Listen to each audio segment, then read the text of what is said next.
Uh, Good morning again. Thank you very much for being here. This is American-Japan Society in Tokyo, and we are having experts on cybersecurity here.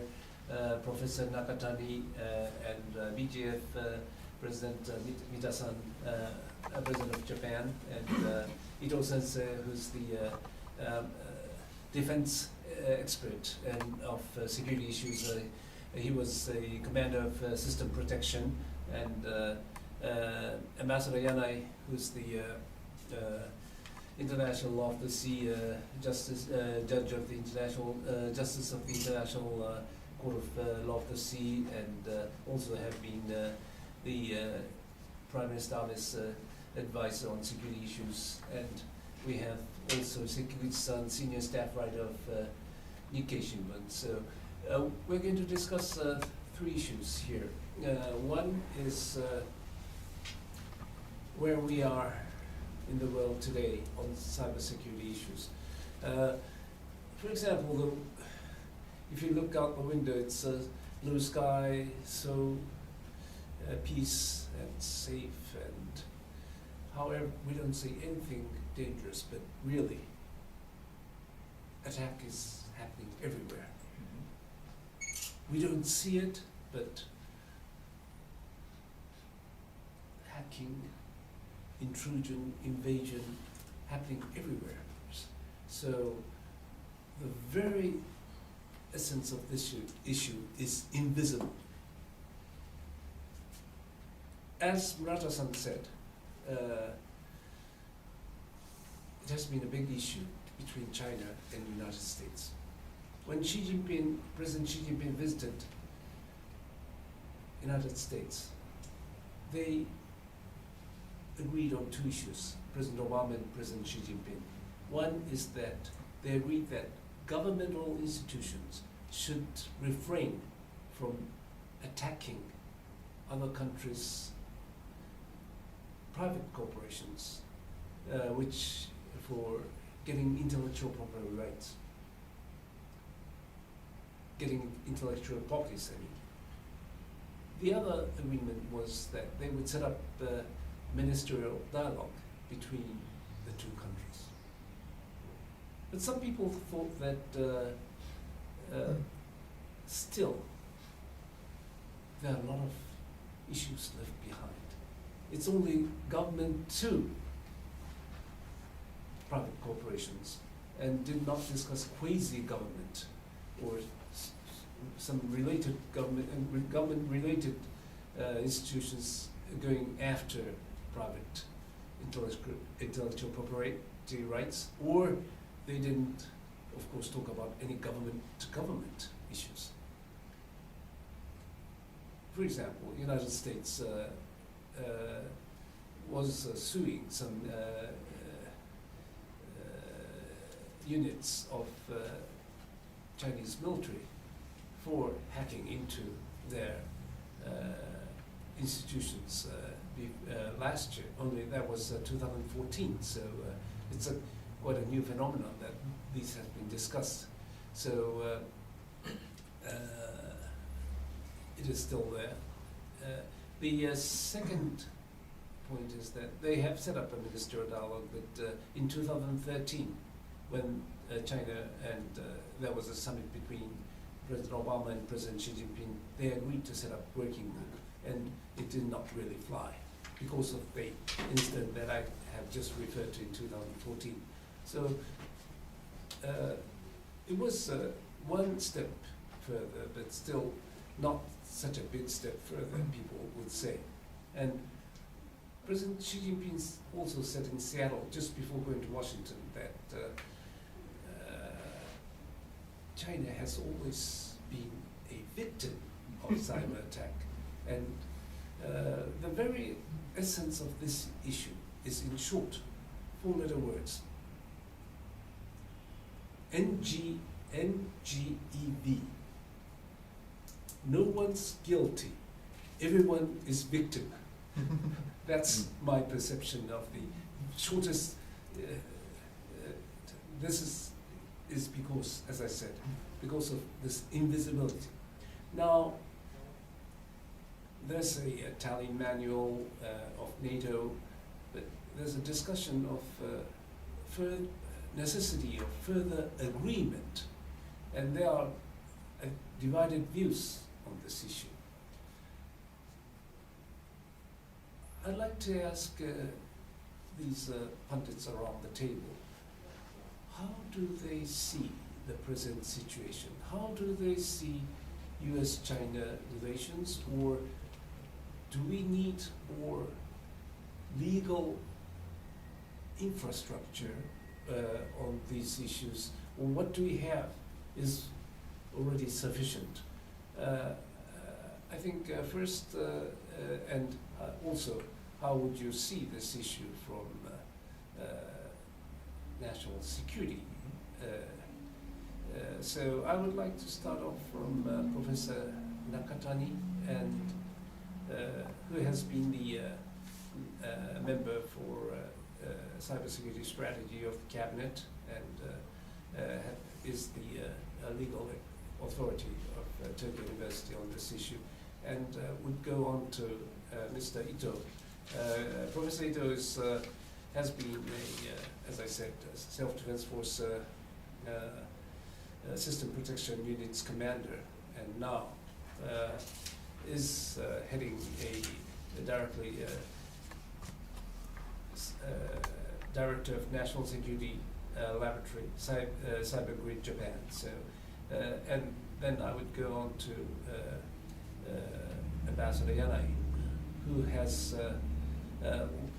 advised Prime Minister Abe, who just received the award from BGF, on the national security legislature. He submitted a report last year on how he sees this issue. And we are lucky to have a journalist here, Nikkei's Mr. Sekiguchi, who has been following these issues. So we'd like to have media point of view as well on this issue. So let's start from Professor Nakatani. Thank you very much, Ambassador Fujisaki. My name is Nakatani, Professor of International Law at the University of Tokyo. We have to say that the cyber attacks are a real threat to the international community as a whole, and the rule of law is particularly important in the field of cybersecurity. And relating to this point as an international lawyer, I'd like to state the following three points. Very brief. First of all, about the rule making, and second is about the Italian manual, and the third is how to address cyber attacks. First of all, some people say that rule making in the cyberspace and a new treaty to combat cyber attacks necessary. We have to be precise enough, and precisely speaking, we have to say the following. Rule making is not necessary, but clarifying the rules to be applied in cyberspace is indispensable. United States, Japan, and Western European states consider that customary international law, including the rule of the use of force, is also applied to cyberspace, and a new treaty is not necessary. This is the position of the Western government. I strongly support this position. Even if a new treaty is discussed, we have to take every care to ensure the freedom of expression and communication in the cyberspace at all times.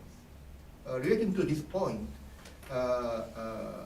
we have to respect the opinion of Mr. Frank Larouet, the special rapporteur on the freedom of expression at the UN Human Rights Council.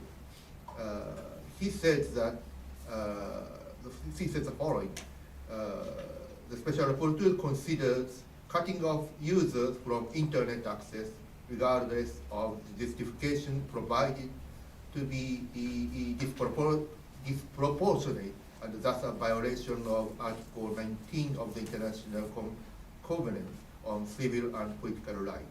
The Special Rapporteur calls upon all states to ensure that internet access is maintained at all times, including during times of political unrest. So we have to take care of the human rights aspects when we consider the rules about the cybersecurity and the rule to combat the cyber attacks. This is the first point. The second point is about the Tallinn Manual. Tallinn Manual 1.0 was enacted in 2013, led by Professor Michael Schmidt. And this is a Tallinn Manual, and I hope it will be a Bible for the international lawyers on cybersecurity. And now Tallinn Manual 2.0 is discussed. I myself am involved in Tallinn Manual 2.0. We expect to finish the work and publish the new manual 2.0 next year. The Tallinn Manual 2.0 project examines the international legal frameworks that applies to such cyber operations.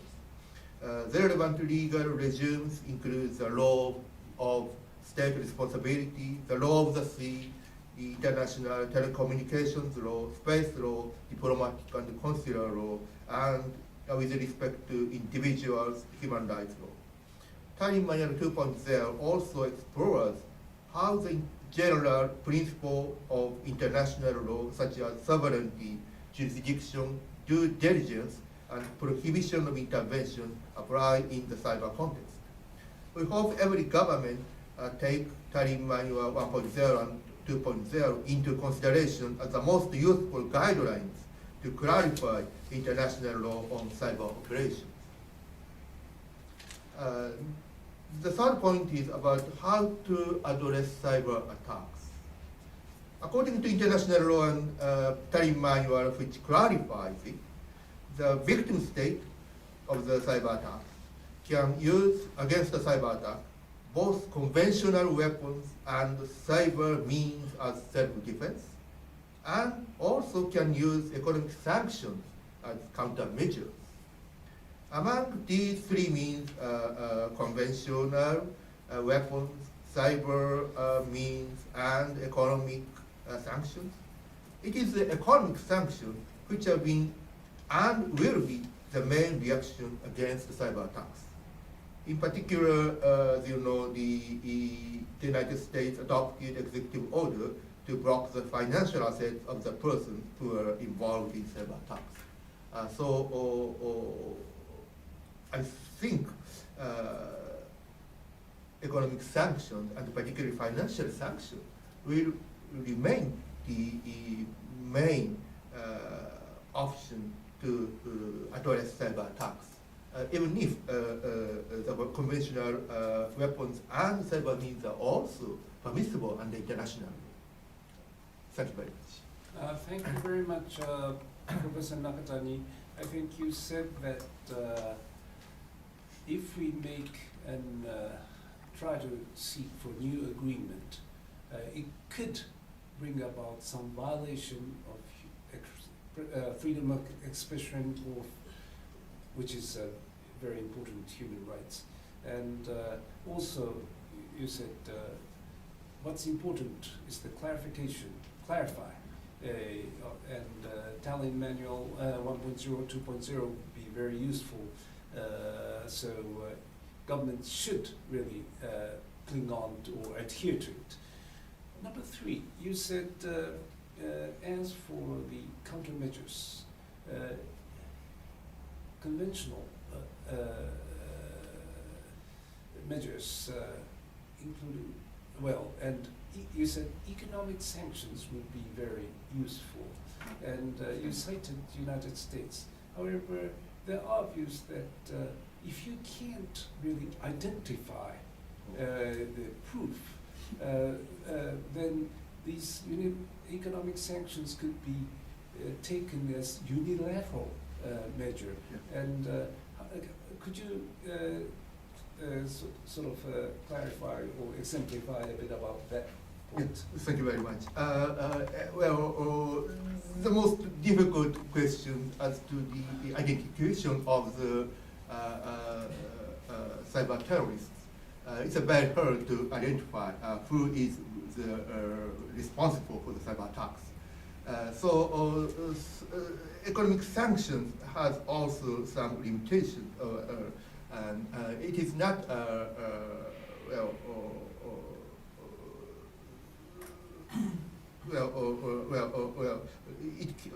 in some cases it can't be applied appropriately, but economic sanctions, if some circumstantial evidence might somewhat clarifies the identification of the cyber attackers. It is possible for the victim government to freeze the financial asset of the wrongdoer, and the financial sanctions can be effective as a tool of economic sanctions. So this is my point. Thank you very much. So there could be some circumstantial evidences which could lead to these measures. So let's talk about defense side. Colonel Ito, who used to head System Protection Unit of Self-Defense Force, is now on the private side, and he's still or now focusing on cybersecurity issues from private side. And can you tell us how you view the cybersecurity issues as a whole, where the world is, and rather than on how Japan would cope with it? Let's go in the second round, but generally, more generally. Thank you very much. Before that, I mentioned about the situation. I want to say about the just now situation of the cyberspace. Two words, I think. One is attacker is superior, and second one is there is no rule. So one at first, at the point of the technical, internet is a very, very imperfect thing. I always say the internet, good man made it. It means internet mechanisms have no mechanisms, which means there is no bad person. So many person can trace back the attacker with the internet mechanism, but it is very, very easily to deny or fake the trace. So attacker is very, very superior to the defender or law enforcement people. This is very, very important thing, I think. And next, the point over the law, of course, you know, there is very imperfect. In the law, for example, Nakatani-sensei said, in the law of the war, or moreover, law of the world communication, there is a treaty or a law, but it is not ineffective, I think. Of course, technically, there is a very, very many techniques, but many countries have their own rules just now, so they cannot agree with what technique is used in internet good or not, or about the criminal law, and there is not very different laws in there.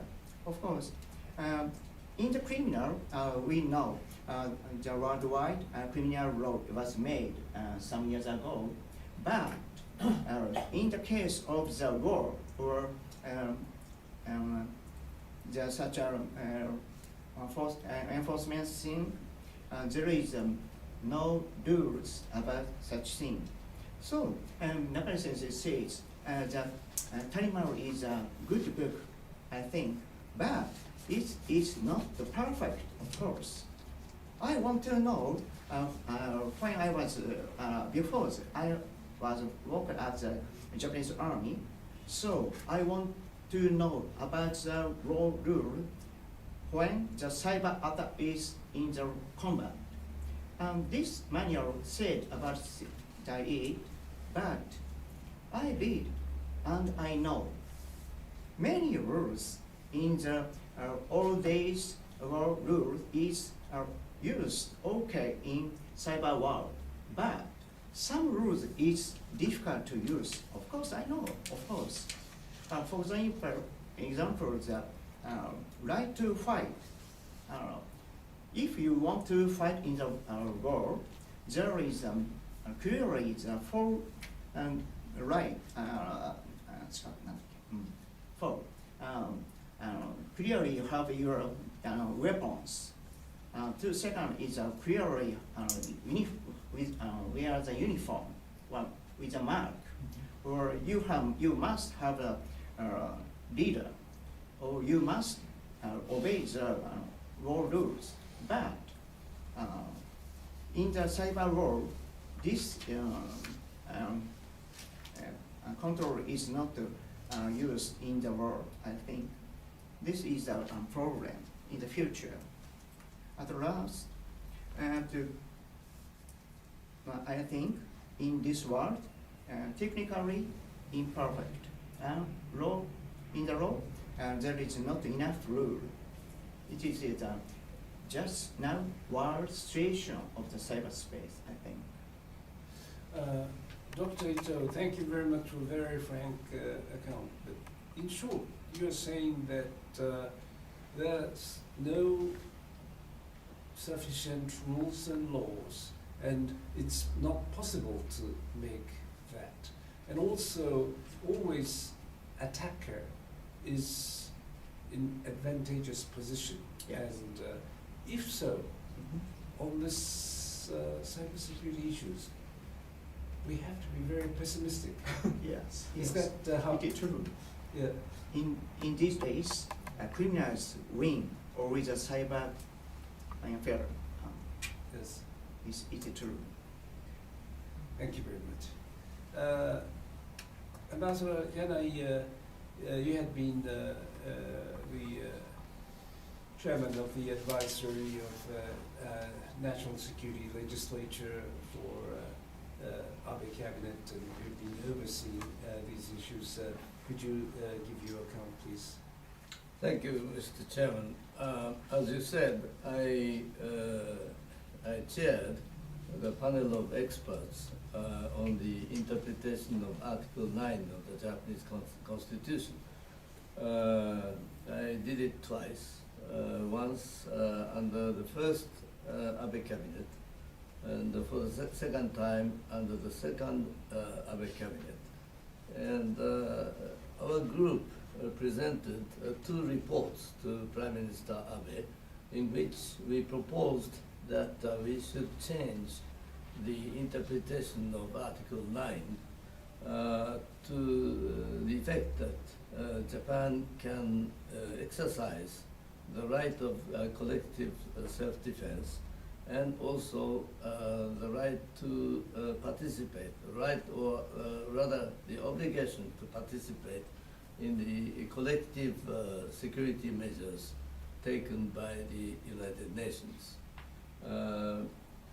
And we propose that that change of interpretation can be done without changing the letters of Article 9 of the Japanese Constitution. As you know,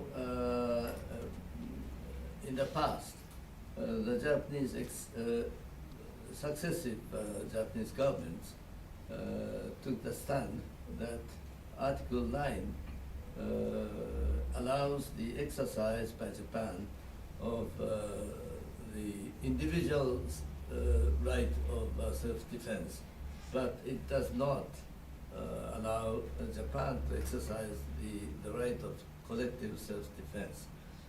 But we thought that that interpretation was too narrow. So we proposed to change the interpretation of Article 9. And on that basis, after we presented the second report to Prime Minister Abe last year, he immediately took action to introduce a new legislation on the defense. And as a result, last September this year,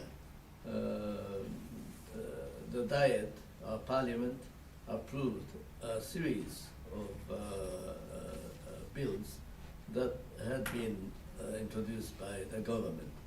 And under the new legislation,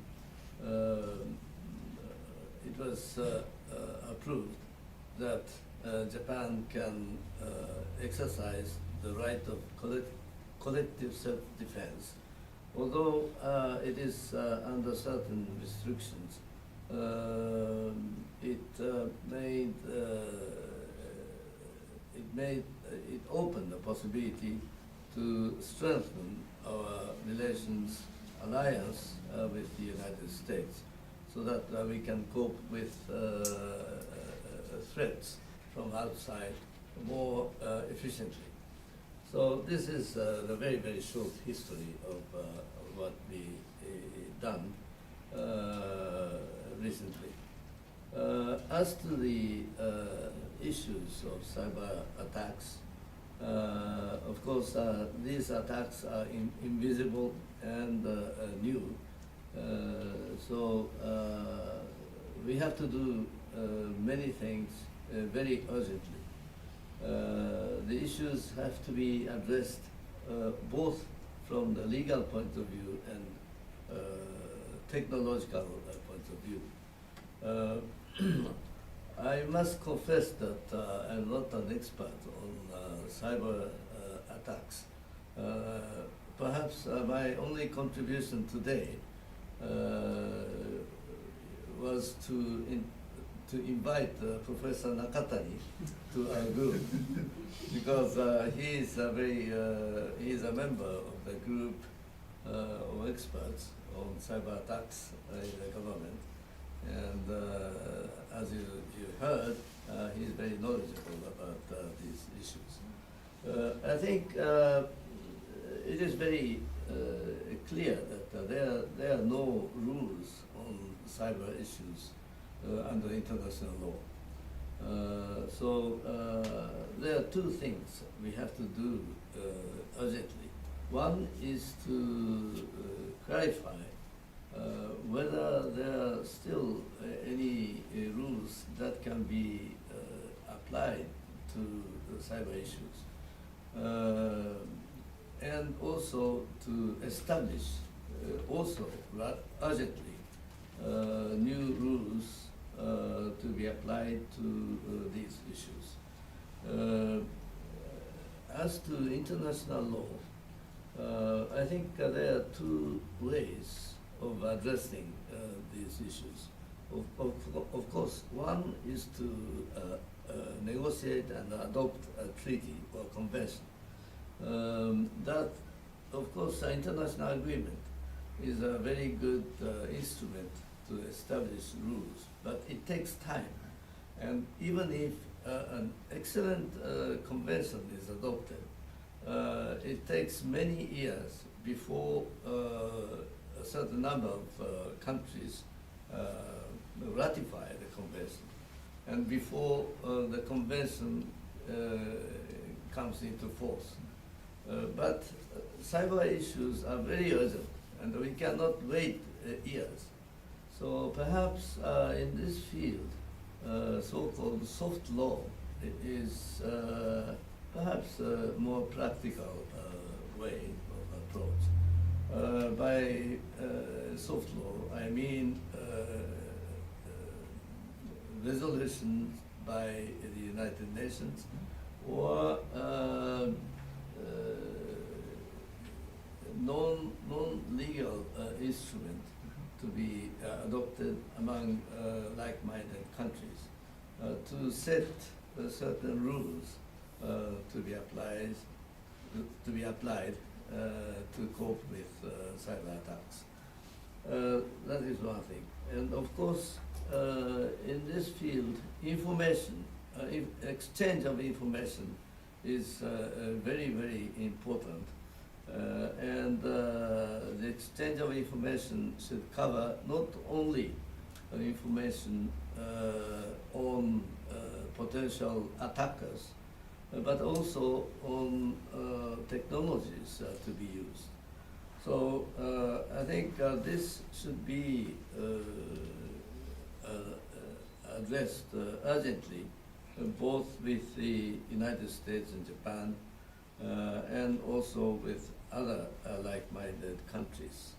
I'm very encouraged by the statement by Prime Minister Abe concerning the creation of a new study group, or a group for accelerating our preparations against cyber attacks. And I would like to add that cyber attacks comes both from states and non-state entities. So we have to be careful about two potential attackers. So I urge all the agencies of both countries, Japan and the United States, to accelerate the preparations, and including more enhanced exchange of information. Thank you very much. Thank you, Ambassador. And you touched upon the issue that if we go for international agreement, it may take too long. So maybe it's a way to look at soft law, UN resolution, and other issues which are more practical way. However, I think Ito-san was saying that anyway, even soft law or hard law, if it's violated, it's not identified. So there are going to be many violations, and these cannot prevent that. But let's come back to that in the second or third round. And Sekiguchi-san is from the not academia, but the journalist, and has been writing on these issues as a staff writer. And I'd like to have your views, your overall views on this issue. Well, I think, so my name is Waichi Sekiguchi. I'm senior staff writer of Nikkei newspaper covering IT sector, almost 20 years. And I think cyber attacks issue is a significant issue for not only for the government, but also for the private sector companies. As you remember, Sony was attacked by an anonymous group in the past. Also, there are many Japanese companies who were also attacked. So I would personally very pleased to hear that there's an agreement between China and the United States. Although they have not committed that, although China has not committed that everything, but they will continue to have dialogue. So, and also, cyber security issue is very important for the private sector. So I think the government started a new initiative from this year. So I think Japanese private sector or governments or companies would have to continue to work together to find a good way to resolve this kind of issue. So that's my opinion. Are newspapers very mindful itself about being hacked? And are you sort of fortifying your guard against hackers? Yes, yeah. So we provide a digital edition of Nikkei newspaper, online edition. So we have been also attacked by many entities, maybe from China. So security is very important for the media industry as well. So we are trying to protect ourselves, from such. Just more and more of newspaper information is coming out through online than papers, so I think it'd be a real important issue. Now, the second round, thank you very much for the first round. We are going to talk about Japan, and fortunate to have Professor Nakatani, who's member of the Cybersecurity Strategy Headquarters of this cabinet and has been working on the cyber strategy. As Prime Minister Abe said, we are having Olympics and we have a G8 summit next year, and we're going to have many big conferences or gatherings coming up, and we have to be fortifying cyber protection against cyber attacks. And if Professor can show us these sort of what kind of way are we proceeding? Thank you very much. The Japanese government adopted the cybersecurity strategy in September. This is the cybersecurity strategy. The basic principles are the following. First of all, the assurance of the free flow of information. The second is the rule of law. The third is the openness. And the fourth is the autonomy. And the fifth is the collaboration among multi-stakeholders. I'd like to point a few points, particularly the international legal aspects about the cyber strategy. The Japanese government, as to the international cooperation, the Japan advocates proactive contribution to peace in cyber space. And the stance, the government with the Japanese government can be summarized as follows. With the United States, as is provided by the new guidelines adopted in April, defense cooperation on cyberspace is also should be promoted.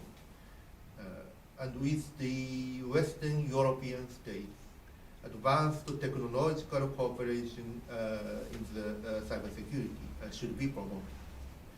And with the ASEAN states, capacity building in the cybersecurity should be promoted. Although the strategy does not mention China and Russia as such, there are some remarks about the importance of CBM's confidence building measure. And I also consider CBMs with these states are very important. As you know, the confidence building measures are a product of Cold War, but it can also be very useful in the 21st century. And United States concluded confidence building measures agreement with Russia in June 2013, and links between computer emergency response streams, exchange of notifications through nuclear risk reduction centers, White House Kremlin direct communication line, these were agreed. And just recently, United States and China reached the following outcomes in the high-level joint dialogue. Guideline for combating cybercrime and related issues, tabletop exercise, hotline mechanisms, enhance cooperation on combating cyber-enabled crime and related issues. Confidence building measures are not perfect, but it has an important role, particularly to prevent the escalation of disputes or tensions arising from an intentional incident. And it is desirable for the government of Japan to conclude confidence building measures with the governments of China and Russia. This is my personal opinion. And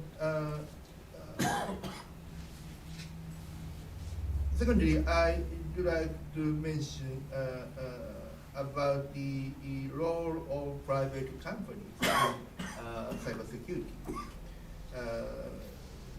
Private companies, and particularly major companies, have an important responsibility to keep good performance in the field of cybersecurity, because otherwise cyber attacks against these companies will have tremendous bad impact on the society as a whole. In Japan, companies which are involved in the so-called critical infrastructure, including telecommunication, finance, air transport, railway, electric power, gas, medicine, and chemistry, chemical industry, have to take high-level measures of cybersecurity. I consider keeping good record of the cybersecurity has now become important element of CSR, corporate social responsibility. And now the Japanese government is now considering to request the private companies to establish CSAT, a computer security incident response team. And it is an important step for the strengthening of the cybersecurity. Thank you very much. Professor Nakatani, I think you talked about the importance of CBM, confidence building measures, and you said especially it would be useful for preventing escalation in case of unintentional attacks. Now, if it's intentional and if it's invisible, as we say, still, could it be better than nothing to create an atmosphere of trying to cooperate? Can you elaborate a little? Thank you very much. Well, for as far as intentional incidents are concerned, CBMs are not perfect, and if we have a CBM with the counterpartner, it cannot prevent the intentional operations. So even if CBMs exist, for the intentional incident, we have to take countermeasures, or if the scale is very big, we have to take even the military option or the cyber option. But as far as the intentional incidents are concerned, CBMs can be a good tool. This is the lesson of the Cold War. Thank you very much. Now, Dr. Ito, you've been, as I said, the commander of System Protection Unit in the Japanese Self-Defense Force, Ground Forces, and also you're now director of the Cybersecurity Grid. And can you discuss a bit about this confidence building measures, or how do you see that from defense expert point of view, or from other issues from military or defense point of view as well? Okay. Maybe I have two hats. At first, I am a member of the Japanese security companies, laboratories and director. And second is former the commander of the Japanese Army's cyber unit. So I want to say two things. At first, about the Japanese society itself, I want to say there are many people who you are attacked by cyber, but you don't know it yourselves. There are many people. For example, my company have some researcher, and when asked some company, how about my company's system? Maybe it's okay, but recently my system is there little terrible things and little things. So please see me it. So my company's researcher went to the company and see it, open the system, and I will say the forensics. I say okay, research the systems.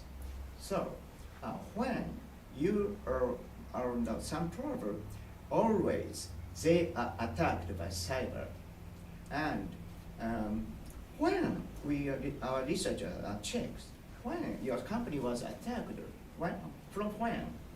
Oh, many cases 1 year ago. This is very terrible thing. You think, of course, 1 year the company didn't know cyber attack.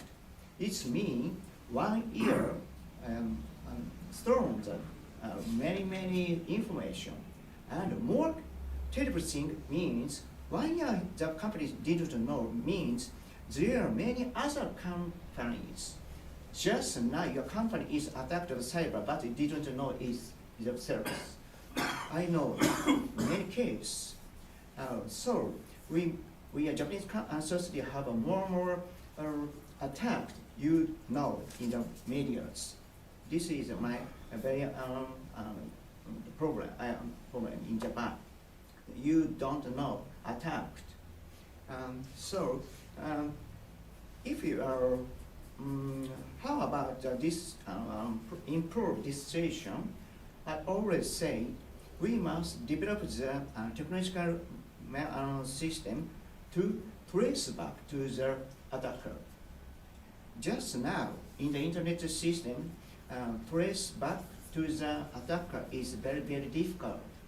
Otherwise, criminals deny or fake the trace back.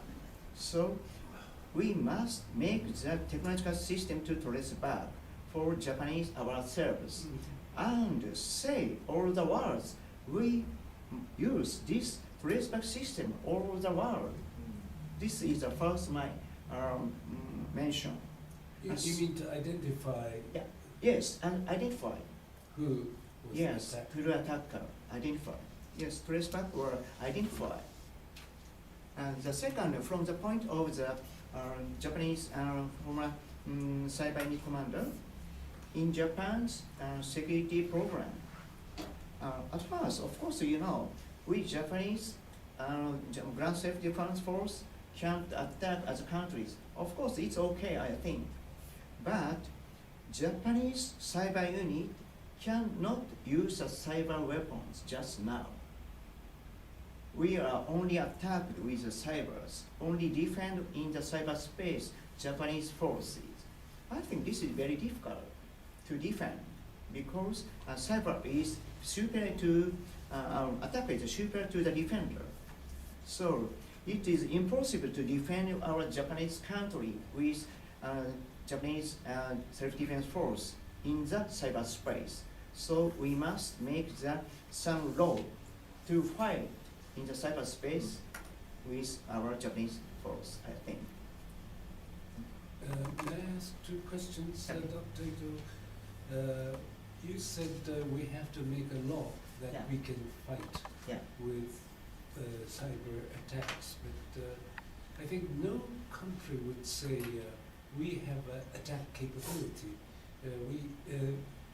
We hear a lot about American Yeah. capability, but they would not say they're attacking it. Yes. What do you mean by making a law? Do you need a law to make a cyber attack? Mhm. Can you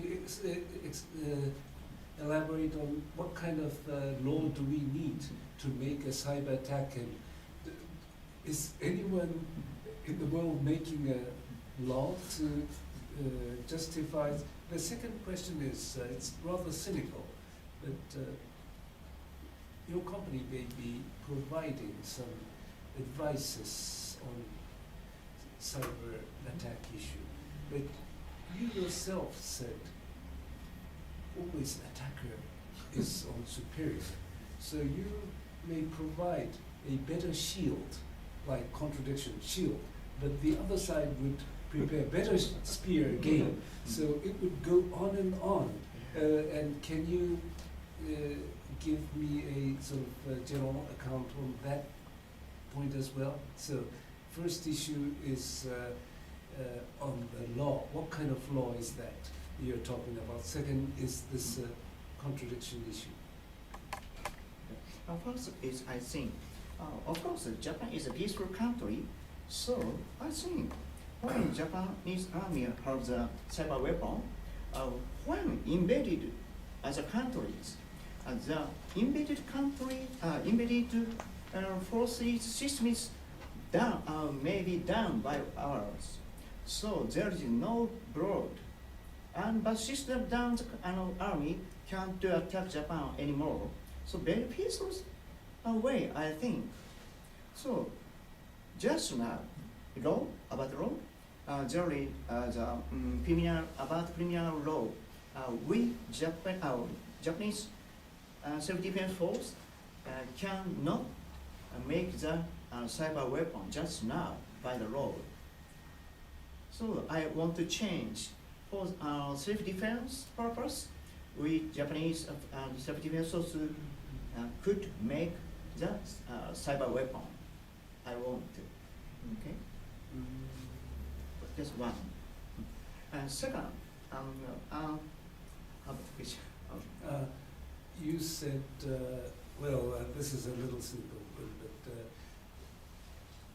you always attacker is superior. Superior, yeah. So even if you give a good advice to companies or to give a shield, Sure. but then the other side would always bring a Yes. spear, so your shield is broken, and Yes. then you would give again a shield. Yeah. So it may be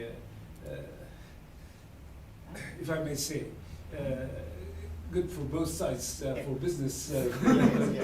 But, how is it? Do you look at this situation? Yes, it's a way. It's of course, chivalry is attacker, criminal attacker is chivalry than defender private company. But the attacker has their own cost and sense. For example, the private company is the benefit from the attack and then take the information, and they earn the money for 1,100 yen, but defense is very difficult. 1,000 yen to but cost is over, then not the attack. So shield is high and high. Then they cannot close and think themselves this is the first. It will become very costly for attackers. Yes. Shield. Of course, to the truth, it's very difficult because attack is very easy. So usually case, it is not difficult for one country because the private country must pay the cost is difficult, the higher shield. But 2, 3, 4, and over many countries join and alliance with the defense and then make a defense shield, and the shield is very high. And one time, the shield is enough to defend. This is the one answer. So joint exercise. Join. I see. At first, join is he said the influence exchange. This is the first. But second is the more practically. Attacker search the victims, and 1 victim, 2 victims, 3 victims, and this victim is very poor. This victim may be very high shield, so the attacker will go to poor victims. So I say my company's guest, you must pay the cost is a little higher than poor country, a little. Don't pay the 2 or 3 times. No, not necessary. It's very little higher than other countries. This is a suggestion for the private companies. Thank you very much. Ambassador Yana, you, coming back to what you said about soft law, is that something close to what Professor Nakatani said about CBM? Is that included? Yes, well, thank you, Mr. Chairman. That includes also the CBM concept, but also I refer to resolutions which are not binding instruments, or just well, joint statement by countries. And I think, although it is very difficult to identify the attackers in the case of cyber attacks, but it is still useful to clarify international rules that can be applied to these issues. And I personally think that international law concerning self-defense can be applied to cyber attacks. Because cyber means are also another kind of weapons. So whatever the weapons is, whatever the weapon is, the rules on self-defense can be applied. But it is always useful to clarify that that kind of legal issues. And I think the first step to be taken is to illegalize cyber attacks so that countries can take countermeasures with confidence.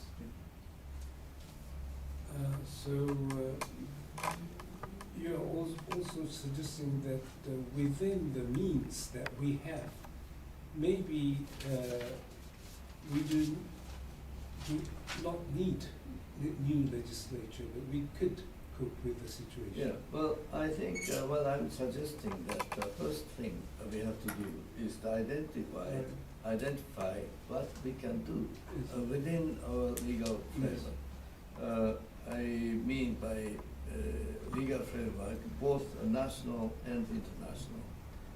And after having identified the existing rules, and if we identify, we find that existing rules are not sufficient, then we have to make new things. Thank you very much. Sekiguchi-san, can you tell us how you look at this, how Japan is coping with this issue? How should we work on it? So first of all, as Nakatani mentioned earlier, so we started a new initiative for cybersecurity policy. So this is really good because in the past, we didn't have a platform to share information among governments, also private sectors, and also the organizations such as NISC was not enough powerful to control other authorities in the government. So I think this is the first step to share information. That's a very important thing because if you look back 2, 3 years ago, 4 years ago, I think Mitsubishi Heavy Industry was attacked by Chinese entity.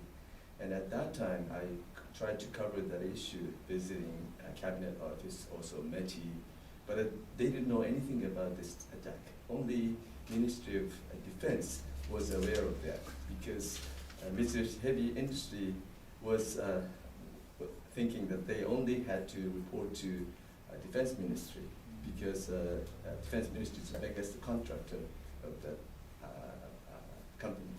So, but since then, I think everything,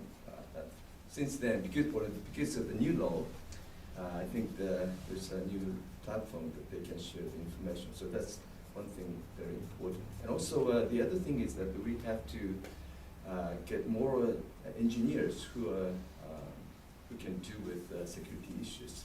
So according to the government-related organizations such as I forgot the name in English, but they said that we are lacking more than 80,000 engineers in cyber security or cyber space or cyber related technologies fields. So it's really urgent for us to educate more people so that they can work in cyberspace. So I would like to say that this country is very naive because we have been dependent on US services such as Facebook or Gmail or whatever. So if you go to China or Korea or North European nations, they all have their own security software capability and also search engine and also social media. This is the only country where we don't have search engine and social media and also security soft. So if you go to a website of Microsoft, they have a list of the security softwares which can be used for Microsoft products. And then there are 50 or 60 companies are listed there. I think there are 4 or 5 from Germany, and then maybe 6, 7 from the United States, and a few from UK or Switzerland. But I can't see any company from Japan. LAC can be one, but LAC is not providing such software. You are doing more on work or solutions. So your software is not or cannot be used for a computer, a personal computer. So in that sense, we have to get more companies which can work in this field. Trend Micro might be one, but that company was made by Taiwanese and established in the United States. So some people tend to say that Trend Micro is a Japanese, but I don't agree with that here. So to summarize, I think we need to have a platform to share information, to share the incidents information, also to educate more engineers in the cyber fields. And also we need to have companies who can work more in this kind of activity. So I would like to say to MTT to do more work, but they are not so very active in this field. Of course, they are doing a lot of research in cryptography, also many such security-related technologies, but none of them are really launched in the real cyberspace. So that's the big problem.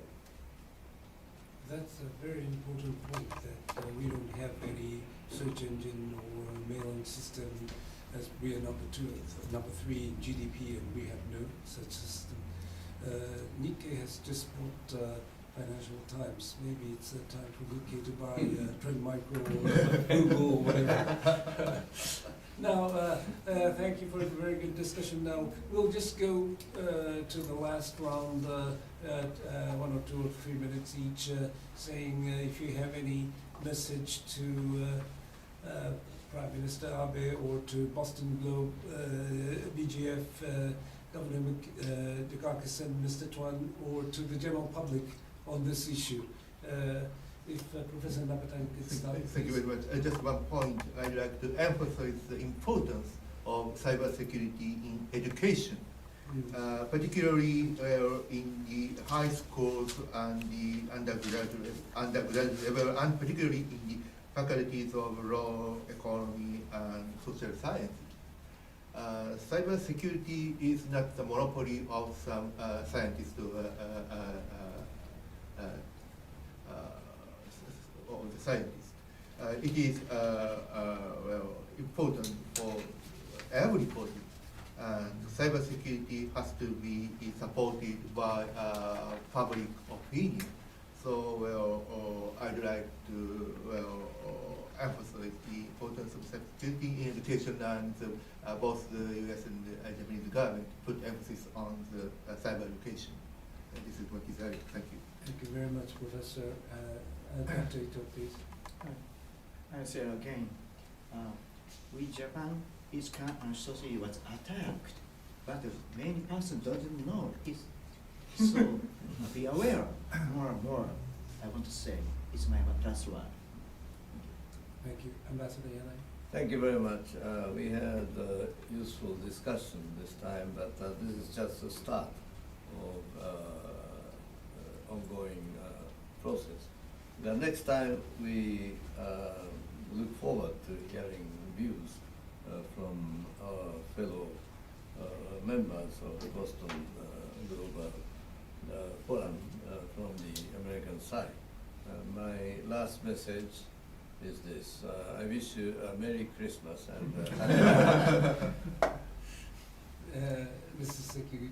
So I think we are now getting into the next stage of cybersecurity issues, which means that so internet was available for the last 20 years, and the internet has been used for media or contents business or banking, trading, that kind of things.